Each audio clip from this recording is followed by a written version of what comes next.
Welcome back, everybody. It is the Jacksonville Jaguars franchise rebuild on the road to the postseason in 2029. For us, it is Season 5 of the series. And right now, we're in very good shape to win the AFC South at 7-4. Our most crucial game, perhaps, down the stretch is coming up as we face the Texans in Week 14. If we win that game, it's going to be really tough for them to catch up in the division. Now, for our Cleveland game today, we are going to be without a couple players. Edgerrin Cooper and J.D. Short are both banged up because of practice, so the defense is not at full strength. Now, speaking of J.D. Short, I read the feedback on the last episode, and it's very clear how much all of you like having Short on this team. He was the very first player I drafted in this series.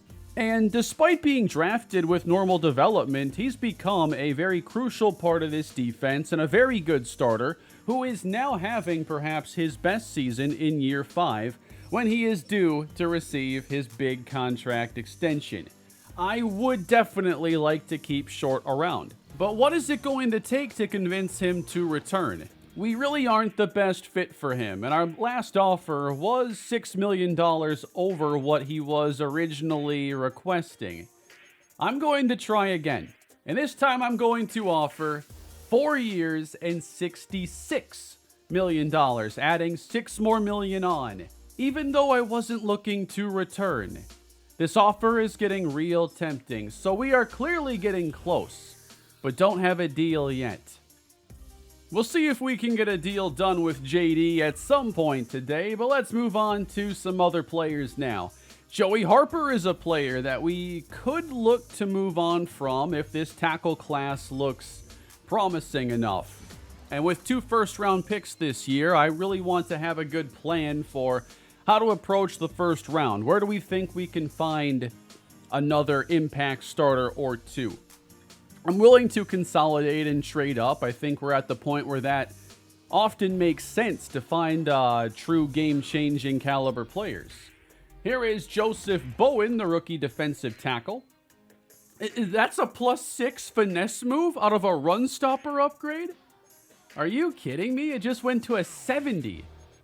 That is one of the luckiest upgrades I feel like I've seen. Where did that even come from?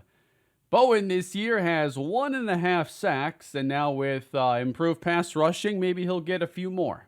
We still have our starting center, LaDamian Bigby, and we get him up to a 76 with a 1-point boost. And of course, we spent a lot of our attention last episode on rookie receiver Kevin Parker, who we now know has superstar development and could be a Rookie of the Year winner. For the second straight time, I'm going physical. Catching traffic is one of those ratings that I think needs the most attention right now. And for those concerned about his mismatched cleats, we are about to fix that situation. Yep, those look fast. We're going with those. Oh wait, actually they are still mismatched. Alright, so I don't think this is actually Madden's fault. I'm pretty sure it's mine because there isn't an equip both button like there is in College Football 25. How's that? Is that better? What are we talking about here in Week 12 with the media? Coach, big primetime matchup this week. You're absolutely right. Do you feel like wide receiver Kevin Parker could have a big game tonight on national TV? Absolutely. Kevin Parker is in for a big night. I haven't seen this scenario before. Would 2 touchdown receptions be enough to build some buzz? I'm going to say 2 because 3 is probably just not going to happen. Now let's see if the Kevin Parker show can continue this game and this episode. I think the rookie receiver has a chance to give us everything and more than Eli Arrington gave us the first 4 years of the franchise. And he has yet to cause any locker room disturbances that I'm aware of. Whoa, wait a minute, Jerry Jeudy, what are you doing? 49 yards. I thought he could only do that against the Broncos. Oh boy, that's an interception. And it's been an interception-filled year for Chuck Johnson, unfortunately. Touchdown, Cleveland. Brian Thomas is the motion man. Chuck Johnson across the middle. He finds Dontavian Wicks. And it's a throw to the outside. It's Wicks for 6, and the Jaguars are on the board. Yeah, I think this defense is missing J.D. Short. We are learning of his value pretty quickly right now. There was just a Joe Wilder sighting, and the tight end position is another one to keep in mind today, as Cormier bouncing loses 2. So right here we got Thomas Ridley. That is our rookie first-round tight end, now replacing Curtis Easley, who is out for a while with injury. He's going to miss at least 3 games today. So we'll see how ready the rookie is to help us out as the pass goes his way, and he is stopped at the 24. Intercepted! Jaguars get the takeaway. Ezra Telfer. I just popped in to see this secondary and why things are going so poorly, but maybe they're about to turn around. Fake to Joe Johnson, and then he drops the pass because we haven't worked on that enough with him. I do want to give Joe some more carries today. I know many of you were unhappy with his workload last episode. It's still a little bit difficult to manage at times, but I think I'll manually sub him in as the RB1 a lot more in the second and third quarters. We go 3rd and 8 now. Johnson floating. It's caught by Dontavian Wicks. Parker the motion man. And Cormier the catch. He's denied at the 1. Johnson now in the game trying to cap things off. But we're going to throw. And down goes Chuck. It's Myles Garrett. Back to pass. Johnson stepping up. He can run and dives in. Another rushing touchdown. I want to say that is 6 now for Chuck Johnson. And the big plays through the air return for Cleveland. 32-yard touchdown, Reggie Thorpe. Can we win one of these high-scoring shootouts? Johnson for Joe Wilder, who turns it up, and he gains a dozen. Joe Johnson now is met and brought down on first contact, but falls forward. Right up the gut now. Joe Johnson to the 5 and down to the 1. That's the type of running we want to see from him. Now we have it from the 1. We're a little pass heavy down here. I think we have to go a little bit more with our running backs. But here is a touchdown. It's number 1 for Kevin Parker. Through 3 quarters, we have 51 combined points in this game. How many more will be scored in the 4th quarter? The Jaguars trying to move to 8-4. But here's Cleveland hoping to keep their playoff hopes alive. They hand off on 2nd down. Nice play. Josh Hines-Allen. 3rd down, Cleveland. Pass outside. Overthrown. And the Jaguar defense catches a very big break. Joe Johnson in the backfield. And here's Parker. A handoff that gets 4. On 2nd down, pressured again, Myles Garrett. Why haven't they traded him already? Long 3rd down for Chuck Johnson, and right up the seam, it's Dontavian Wicks. And he continues to play a very important role in this offense. We extend the drive, fake to Joe Johnson. Now from the other edge, another Cleveland sack. 17 to go, and knocked away from Thomas Ridley. It was underthrown. Cleveland averaging 10 yards per pass attempt, and plays like this are why. It seems teams have liked picking on Stanley Billups a bit this season. That is a 40-yarder for Jerry Jeudy. A massive game for him. Running the slot fade, and they do force us to pick Billups here, who once he falls behind doesn't have the recovery speed. Empty on second down and settled underneath again. Jerry Jeudy for a $133. He likes to show up in prime time. Play action and airing this out. It's a wide open touchdown for David Njoku. Shredded again by the Cleveland passing attack. That is the 4th passing touchdown that we have allowed. So it's going to take 2 more scoring drives and a stop. Pressure coming. Johnson not able to escape. We haven't seen him be quite the magician in the pocket this year. He's taken a lot of sacks, it feels like.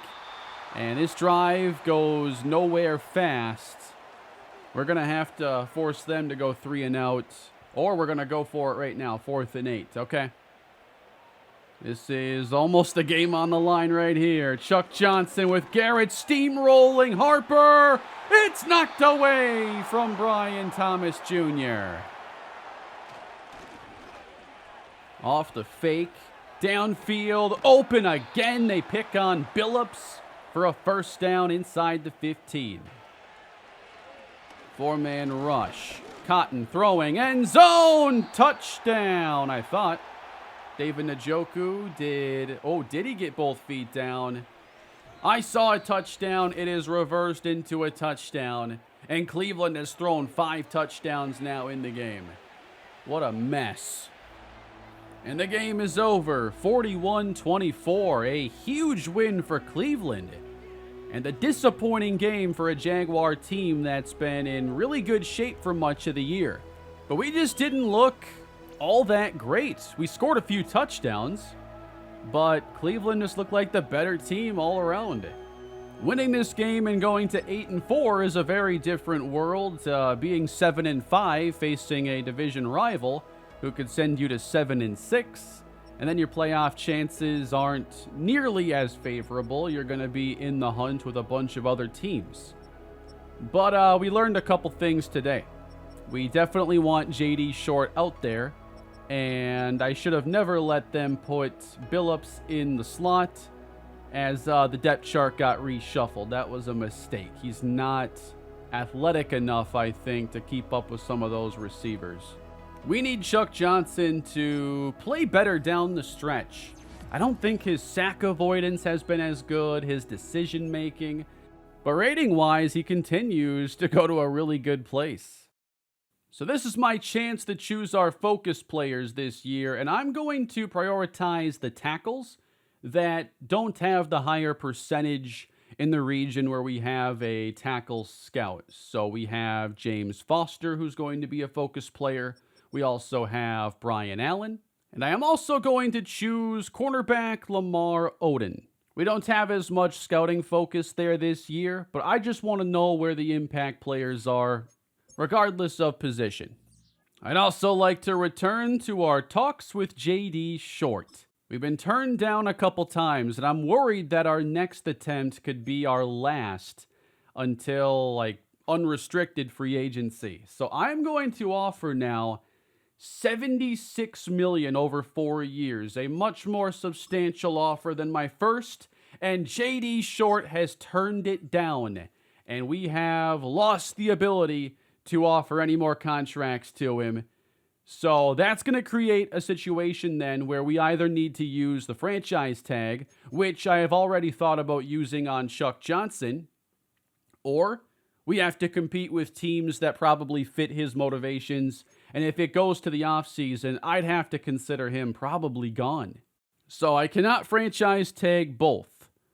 Chuck Johnson right now wants 5 years, $207 million. A big deal for a player who I think is taking a bit of a step back this season. I'm still not offering him anything long-term until the season is done. I want to see his development, if that changes. I want to see where the numbers end up and have comparisons to the last couple years. But I am not offering him a long-term contract until this year is done. Now, I'm also waiting on Jonathan Moore, and that's because I want to see if he gets the dev trait boost this year. If he does, I would offer 3 or 4 years on a deal. If he's only normal, then I want it to stay a 2-year contract. But I think there's a really good chance he gets the boost to star this season. There's just no reason to try and predict it right now when we already have good re-sign interest. Shouldn't be tough to keep him around. This is one I just want to get out of the way, and although this is like more money than I should have to offer to an undrafted free agent, it's not as egregious. It's under $2 million a year. So we are going to keep around Dudley Alexander with his star development. I've also offered to Caleb Davis, but he doesn't have interest right now in returning, so that might be another situation that resolves itself in the offseason. At 7-5, we meet the Houston Texans now, who are 6-6. This is for this season series, and if we win, we own the tiebreaker over them. But now Indianapolis is starting to climb the rankings a bit. They are 6-6. Luckily for us, we've already defeated the Colts twice, so that's like having an additional game lead in the division. If we own the tiebreaker over both, it is tough for us to lose this division. Not impossible, but tough. So please, no injuries for this one. This is a really crucial game, and we're going to be much healthier for it. Right now, we're only missing Curtis Easley, and that is for 2 more games. Yeah, let's make that contract even more expensive, potentially. J.D. Short. Not bad with normal development to make it this far as a player. It's been kind of a quiet year this season for Martin Cooper. It's always tough when we have 3 different pass rushers that we want to use consistently. Only 3 sacks this season for Cooper. I'd certainly like to see him turn up the production, as his snap count has been reduced a bit. And then there's Benji Cormier, who will get an elusive upgrade. Our running game still ranks in the top 5 in the league. We boost his vision, his spin move. Ball carrier vision is one of my favorite ratings to get better. I feel like you can notice a difference from point to point and how efficient players are in choosing their paths. So that's a welcome upgrade. One thing we should do as well that I forgot about is assigning some of the abilities. So Kevin Parker has superstar development. He only has 1 ability available right now and only 4 options for it, or maybe 5. I think I'll go with Steamroller for now. It feels like the most useful here. Although I do see there is a Return Man ability, so I don't think I've seen this ability before. But to have a player with that to help make more of a difference on special teams is something I'd really like to do at some point.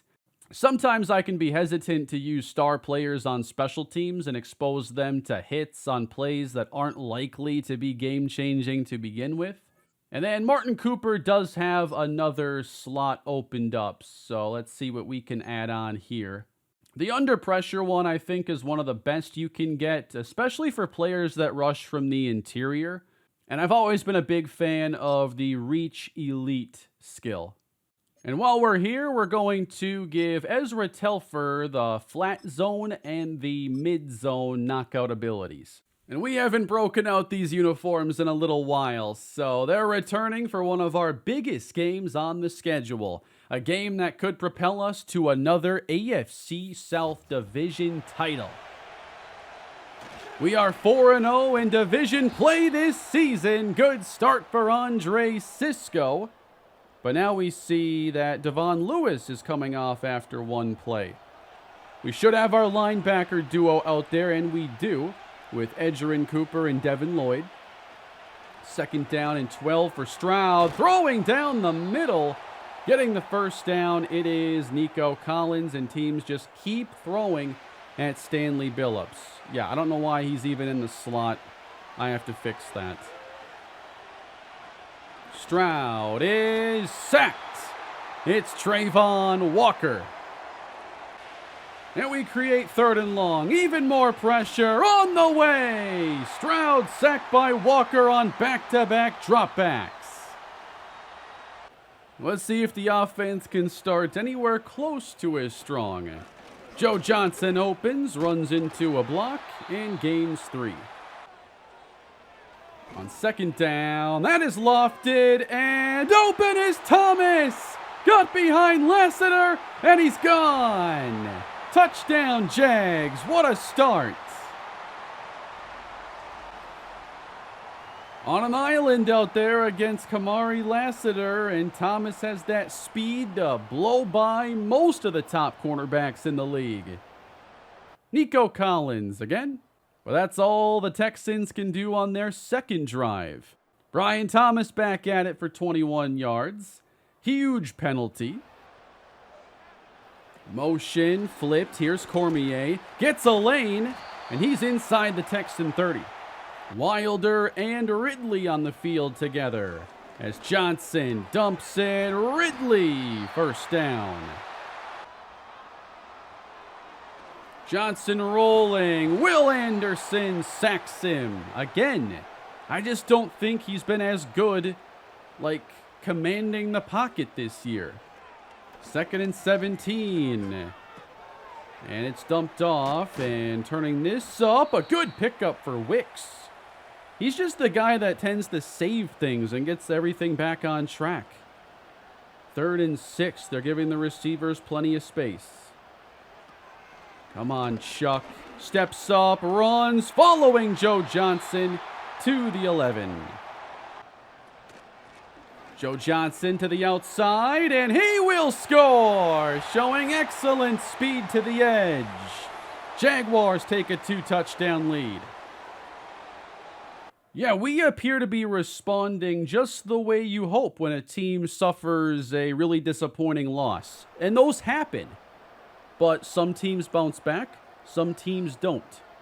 You want to be the team that doesn't have that turn into a long losing streak. And Chuck, I don't know what he thought he saw there.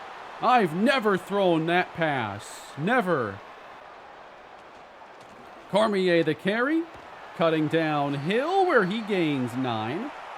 Right now I'm trying out just having Joe as RB1, Cormier as third down back 1, and see how the split goes. Joe Johnson's in. Play action. Converting is Ridley. Fake to Johnson. And here he goes. Chuck Johnson to the 20. And wrapped up at the 15. What I might do is throw a little bit more frequency on the I-formation runs because it seems to bring about a lot of play action. Here's Joe Johnson now getting 4. Looking for our 3rd touchdown to begin the game. That's Ridley in motion. Johnson to follow. And there he goes again to the goal line. Touchdown, Jaguars. I like Joe Johnson a lot on these outside runs. It really highlights how fast he is. Everybody here defensively, they just take bad angles. I mean, you can make this tackle here, but Johnson's going to take advantage of bad pursuit and now has 2 touchdowns in the first half. All right, can Houston wake up from this? 21-0. Very rare do we blow teams out like this. And a field goal is not going to put a big enough dent in our lead. Stroud needs to find the end zone, and they do pick up 9 on this play. 3rd and 2, and it's close, but a first down. Pressure coming. Stroud completes inside the 5. 2nd down, and running away from pressure, C.J. Stroud runs in the touchdown to keep the Texans in this game. We aren't done by the looks of things. Kevin Parker just had a 23-yard reception. Here he goes again. Chuck on the run to the 20. Nearly a flawless half for the offense. Here's Chuck on first down, has time, fires back to the middle, finding Parker. So where do we go now? Does Joe Johnson get a chance for number 3? On first down, Chuck Johnson completes, and they say he did not get in. So we let the clock run for about 20 seconds. Oh, this is egregious, but Joe Johnson is in. It's a hat trick in the first half. Jacksonville, 4 first-half touchdown drives. One of the biggest things is making sure players produce enough to maintain their development. And touchdown count, I think, has a lot to do with that. A 3-touchdown day for Joe Johnson could be the difference in him being normal versus star dev at the end of the year. His yards are not going to be on the higher end, let's say. But touchdown-wise, this might be enough, and it's a game where you have to just keep running the ball with him until they can find a way to stop it. The Joe Johnson game is upon us, with Dominique Renard on the field. It's Chuck Johnson, and it's poked away by Stingley. Good protection. It's Parker to the 20. 3rd and 4. Deep drop and taken off again. They can't stop the scrambling of Chuck Johnson. 2 rushing touchdowns for Chuck. As a team, all 5 touchdowns have come on the ground today. And the Texans aren't interested in playing any kind of defense. Houston adds a touchdown, but we go into the 4th quarter up by 21 points. And we're already on the Texan half again. We'll go Cormier up the middle, gashing them for a 1st down. Fake to Johnson. Pass off the mark. He had 2 open receivers and couldn't hit either. This is their best chance to keep us out of the end zone right here as Chuck Johnson changes the play. What's he got for us now? Here he spins, dumps it. And that is going to be well short, but here comes Brandon Aubrey. No touchdown, but can we at least add 3? 55-yard attempt. Aubrey, the boot, has enough leg and is good. An interception for Ezra Telfer gives it back to the Jaguars, who then miss a long field goal try. But time is running out on Houston. They finally score a touchdown, but with just over 3 minutes to play. How about this? A couple really high-scoring games to begin this episode, and normally we've seen a lot of lower-scoring games. So a little bit different feel to this episode as we solidify our top spot in this division with another dominant performance, highlighted by Joe Johnson's excellent performance. I wanted to see him put up the kind of numbers that could lead him to being player of the week. I don't know if 71 yards is enough, but he had 3 touchdowns. And I kept him as RB1 the entire game, and Cormier as 3rd down running back 1 the entire game. Johnson gets 14 carries, Cormier 7. Cormier also caught 2 passes. Telfer and Baxter intercept passes in this game as the Texans will drop to 6 and 7. We'll upgrade our best interior pass rusher in Jonathan Moore with a speed rusher boost. Nope, 3 touchdowns was not going to be enough for Joe Johnson. Josh Allen is the offensive player of the week. And in the AFC, it seems to go to a quarterback every week. But that gives him 6 now on the year. 4.1 yards a carry, 100 carries in total. So in his career, we've seen him run for 17 touchdowns in 2 years. None receiving yet. Might be a while before that happens. But it is great to see that he has been a lot more efficient this year than last. But it's Chuck Johnson who leads us in touchdown runs with 7, to go with his 17 passing touchdowns. So the numbers on the surface are going to look worse than they are because he runs for so many more touchdowns this year out of nowhere. But he's still accounting for a lot of touchdowns in a year where he is getting intercepted more and I think getting sacked more frequently. We don't rely on any one playmaker to carry the offense, and that was the case even with Eli Arrington, so why would it be any different now? Kevin Parker, Dontavian Wicks, Brian Thomas, and Curtis Easley all have over 500 yards receiving and at least 3 receiving touchdowns. The Colts are 7 and 6, but if we're tied by season's end, we win the tiebreaker. But they're the greatest threat right now within the division. Kansas City is up next, and despite their 6-7 record, I'm assuming they're still a very dangerous, potent team. Matt Waddle is now an 85 overall, and last year we had no hopes of covering him. 80 speed, he seemed to have more in that game to me, but he is one of the best route runners at tight end I have seen in Madden. 90 short, 84 deep. That makes him really difficult to match up one-on-one with. Oh, Rashee Rice is out. Yeah, that could change how good this offense is then without their best playmaker. And it's Sunday Night Football. Jaguars trying to win this game in prime time for win number 9, which would tie our best win total in this series. Play action, downfield, it's caught by Thomas, and he won't go down. To the 25, we pick up right where things left off against Houston. Trying to start fast against KC.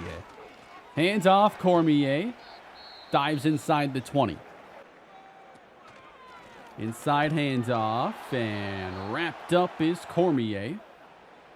3rd down and 2. Another run. Not enough. What a hit. One more time. That was just an incredible hit to prevent the 1st down. And now the defense facing the best quarterback in the league, Patrick Mahomes. Josh Hines-Allen makes the tackle on Isaiah Pacheco. That's trouble. Down goes Mahomes. Jonathan Moore. I don't suppose we could see Ezra Telfer reunite with Mahomes. I saved that clip. I like that one a lot. Pressure coming. Mahomes is throwing incomplete. Baxter on the coverage. Jaguars take over underneath with the catch. It is Cormier with the 1st down. I wouldn't mind finding a few more plays where I really like the chances of getting the running back a catch. I think that's where Cormier is at his best. But Joe Johnson's going to handle some more carries now, and on 2nd down, his first call goes for just 1. And just inside of Kansas City territory on 3rd down, it is caught by Joe Wilder. 1st down, Jags. I know there's a big Joe Wilder fan club here that watches the videos. He continues to shine when he gets a chance, and now a pass gets denied for Thomas Ridley. Tight ends historically take a while to become productive in the NFL, and I think that's going to be the case with Ridley. On 2nd down, Chuck dumps it and can't give Ridley a clean attempt. Kansas City hoping to force a 2nd field goal try, and they bring 4. Chuck Johnson finds the open man. It's Brian Thomas, and he's in! Going airborne for the touchdown. Normally we see him burn the defense downfield, and this time he does it after the catch. The offense has never looked better than like the last 5 quarters. 13 yards to Thomas, 20 plus to Parker on this drive. Jacksonville trying to build up another big early lead on a good AFC opponent. Over the middle, dropped by Joe Johnson. Now it's 3rd and 10. Cormier's back in, and Chuck can outrun him all the way to the 10. Wow, I thought he was scoring for a second, but he only gets 30 yards. The big scrambles are a Chuck Johnson trademark. Now we're trying to get to the end zone. And on 1st down, Chuck rolls left, and that was ugly. He's sacked. Inside give, and popping it out is Benji Cormier. Touchdown, Jacksonville. It is a 3-score advantage early in this game. This is just incredible to see. Absolutely dominating these last 2 games. It is 24-0. The Chiefs finally score to end the first half, but it's still an uphill battle for them. And the pass production has really picked up. We continue to get big chunk plays. On this drive, we have a 26, an 18, a 10, and they're all to different players. We can spread the football around. I love that our offenses aren't focused on just one guy, and when that guy's missing, things fall apart. Joe Johnson, up the middle for 8 more. They're pressing. Is this a good idea?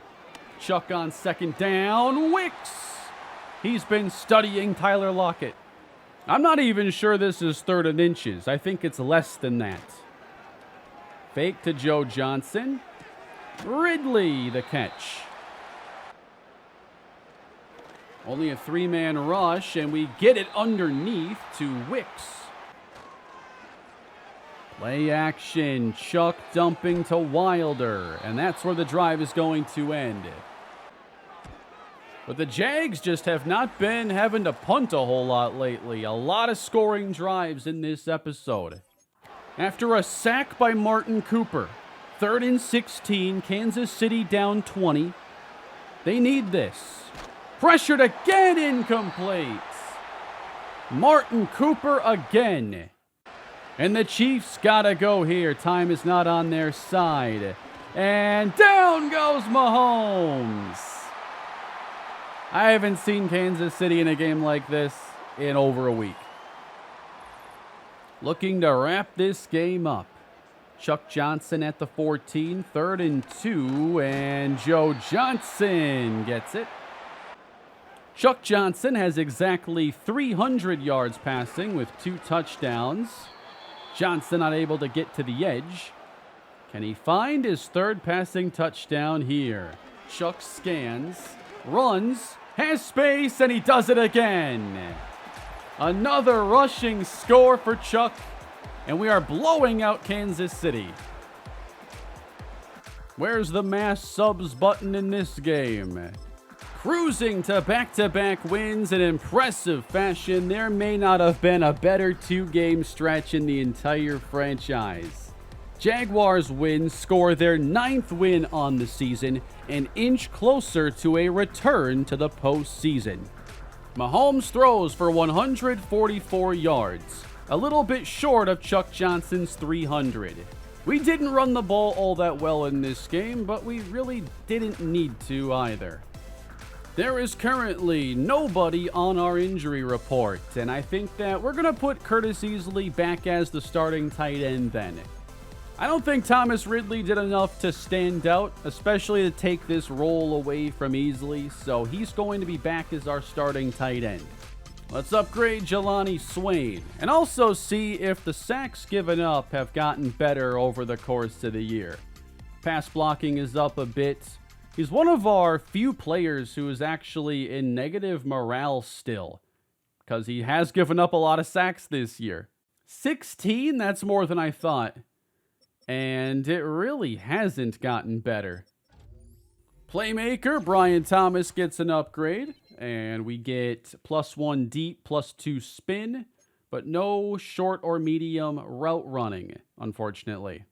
On an efficiency basis, Thomas has had his best season of his career, averaging more yards a game.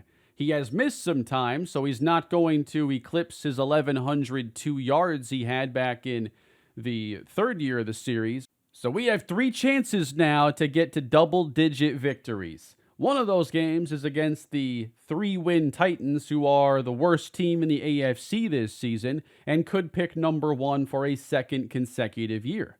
But can the Jaguar offense keep up this hot stretch of play where they've scored 41 and 34 points? Can they do this again against the LA Rams, who have a much stingier defense, but the worst scoring offense, yet are 8-6? That doesn't make any sense. Opening drive, Jaguars touchdown.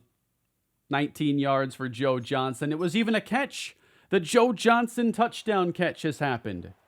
Next drive, Jacksonville marching right down the field all over again for a Dontavian Wicks score. And then again before halftime, 3rd touchdown, this one goes to Wicks. The Rams aren't letting us run away with this game, not yet at least. But the offense has never been hotter than this. We're trying to seal our 10th win of the year. This play could do it. 4th and 10. Can't get through. It is caught by Puka Nacua. First down. Caleb Ross is the Rams quarterback. He hits this pass. How do they have an X-Factor quarterback and they're last in scoring with a winning record? These things don't add up. And there's the pressure from Cooper. And the funny thing is, they score 16 points a game, and it's what they're at right now. Intercepted J.D. Short. You gotta give him star development. And then I'm going to have a hard decision on how I use that franchise tag in the offseason. But that's going to be victory number 10 for our Jaguars. A new series high for wins in a regular season. And we still have 2 more games left and one against an absolute dumpster fire of a team. Chuck Johnson playing his best football. He knows a contract is on the line. And he's playing some of his best ball recently. J.D. Short had 2 with a deflection? Man, I should have just offered him $22 million a year. I'm going to upgrade Joe Johnson's receiving back skill.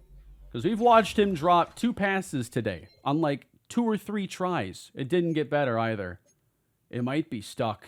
And I'm happy to say that after only 15 games, we have clinched this division once again. Owning tiebreakers over Houston and Indianapolis have ended their pursuit of the AFC South crown. And the number 1 seed is firmly in play. I'm simming our game against the Tennessee Titans. Another win. A close one, 28-24. Chuck Johnson, 4 more touchdown passes, no interceptions. That gives him like 9 touchdowns, no picks the last 3 games or so. Joe Johnson, 69 on the ground. Cormier, 22. Khalil Shakir has a pretty fantastic day as we just get everybody involved. No one really stands out. Chuck Dalton picks up an interception in this game, and we get 2 defensive sacks. But we are not going to become the number 1 seed. Because we lost to the Jets early this year and they have 1 more victory than we do. How about Chuck Johnson being player of the week now? 4 touchdown passes, 217 yards. I feel like we are getting closer to an extension with him. I like Chuck Johnson a lot. I think he's been a tremendous quarterback for us. There are things he hasn't done as well this year, but in total, I think he's been a very good player and one we can win with. And I like the current core that we have. I think one thing that can get a little lost is that if you move on from a player like Chuck Johnson, what are you replacing him with that allows your current core to continue winning? Like, sure, you can trade for a Matthew Stafford when that situation is possible. Add an existing quarterback onto your team. But if we move on from Chuck Johnson at any point, if the idea is still to win, you have to replace him with a veteran, not a rookie. I also think that if we extend him and things don't work out, that we could end up trading him then, like Trevor Lawrence in that case, which we went through just fine and handled because we had a young quarterback that could pick up the slack. Chuck Johnson has now accounted for 34 total touchdowns this year, which is 1 shy of his career high of 35 back in his first year starting. That's 4 games in a row now we've won with no interceptions, taking only 6 combined sacks. In that stretch, he's also accounted for 12 touchdowns. Our final game of the year comes against the San Francisco 49ers. If we win, we should be the number 2 seed and get a favorable first-round matchup. How do we get 2 upgrades for Stanley Billups? 75 tackles in a season. Wow, that's a milestone I wouldn't expect to go to a corner, but good job, Stanley. I knew you could do it. Let's upgrade his zone coverage a couple times. This year, I'd say Billups has been a decent starter at times, but I also think that he's on a pretty good path, being just 2 years into his career, and he has had some good moments. Some tough ones for sure. I'm going deep threat this time with Kevin Parker. I want to see the deep route running get a little bit better. Catching traffic, medium route running also go up. Field general for Edgerrin Cooper gives him a +5 block shed. And cornerback Ezra Telfer. Man coverage press and an ability slot. And we're going short route KO. And then we upgrade Curtis Easley, who has played very well this season. He's made up for all the touchdowns he wasn't throwing earlier in the year. Now Johnson has 26. Felt like he was way behind his career averages the entire year, and then the offense just catches fire like we've never seen before. We're not going to spend too much time here on the finale. We're actually trailing. This is the first time I think we've been losing in over a month. A 20-17 game in the fourth quarter. We have not been in this situation recently, but it is good practice ahead of the postseason. We do have a couple turnovers in this game. And the Jaguars, with 7 minutes left to go, have Chuck Johnson swinging this out. Joe Johnson gets a couple. 3rd down and 2, and Joe Johnson not able to find the first down. And we leave the offense on from our 48, and Brian Thomas is uncovered. 1st down. Jaguars now facing 3rd and 8. Chuck throwing middle for Thomas again. 1st down. There's Thomas in motion now. Do we go his way again? Not this time. It's Wicks. Over the middle, caught by Kevin Parker. It is goal to go. Back to pass. Open, but breaking on the ball. Fred Warner knocks it away. Up the middle now, and Cormier gets wrapped up. Warner is incredible. I remember his first career game and how good he looked in that because it was against the Vikings. It was like Jimmy Garoppolo's 6th start as a 49er, I believe. And it was obvious there he was going to be good. Kevin Parker, though, catches the touchdown, and it's a Jaguar lead here in the fourth quarter. We're trying to win our 5th consecutive.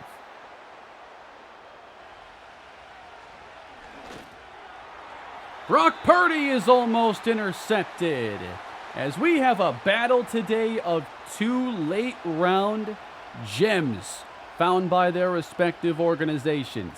Purdy, Mr. Irrelevant, a 7th rounder. Chuck Johnson, a 6th. And the pressure is too much. It's been too much for Patrick Mahomes. Our front 4 is in amazing shape right now. The team has so much momentum. But trying to close out one more game. Off the mark from Purdy. 4th and 10. Purdy with time. It is incomplete. Cisco jarred it loose. And the Jags take over on downs. But it's not over yet. All 3 timeouts for San Francisco as Cormier gains 4. To the outside, a block on Warner. 1st down, Benji Cormier. Cormier tries the other side and gets met. Running with Cormier, and he's met. San Francisco with 1 timeout left. They had an injury ahead of the 2-minute warning, so they didn't have to use an injury timeout on that stoppage. 3rd down now, and for the win, it's Easley! Touchdown, Jacksonville! Our best regular season yet. The Jaguars look to clinch their 12th victory and 5th straight to end the year. So impressive. Coming into this episode, I wasn't quite sure what to think. We have played pretty well recently, ever since the 1-2 start that had me a little concerned. But to get blown out by Cleveland and to respond by just taking out that frustration on the entire remainder of the schedule was not something I ever expected. 3 touchdowns, no interceptions for Chuck Johnson, the best 5-game stretch of his career statistically. At a time where the running game is taking a noticeable step back, it has not been very efficient down the stretch. But we have found a way to score 28 plus in our last 5 games, win them all with no interceptions. I mean, I know I keep repeating myself here because we keep doing the same thing week in, week out.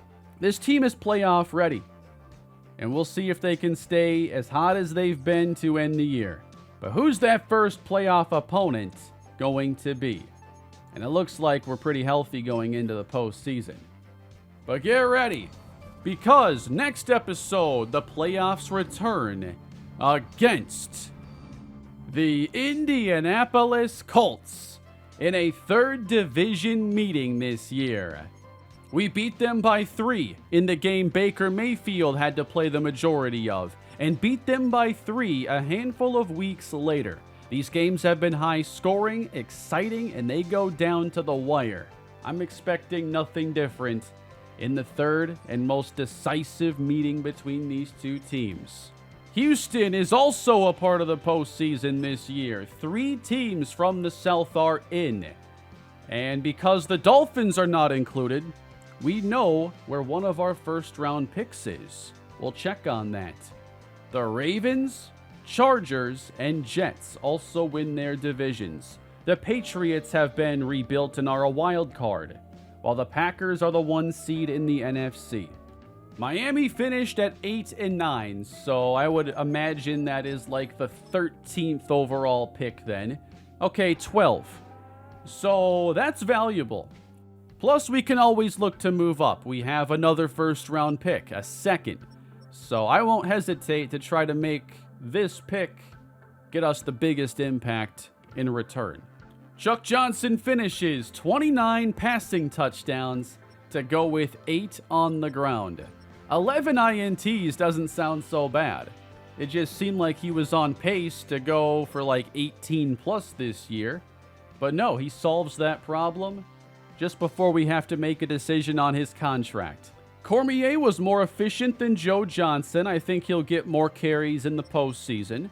Kevin Parker is our leading receiver in receptions and yards.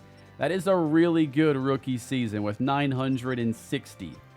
On defense, sack leader goes to Jonathan Moore with 11, Trayvon Walker, a very good 9.5.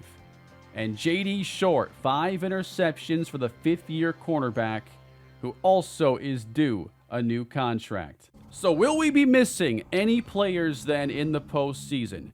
Last year, injuries were a huge topic of conversation. We lost a lot of players in our 2nd playoff game, and some in the wild card as well. But we are now as healthy as we could hope to be. No injuries going into the wild card round. I want to know your thoughts down below on today's episode for Chuck Johnson, on the Jaguars winning 12 games and now going into the postseason with as much momentum as we've ever carried in this series. Please leave a like and subscribe to the channel, and I'll be back again soon as the playoffs return.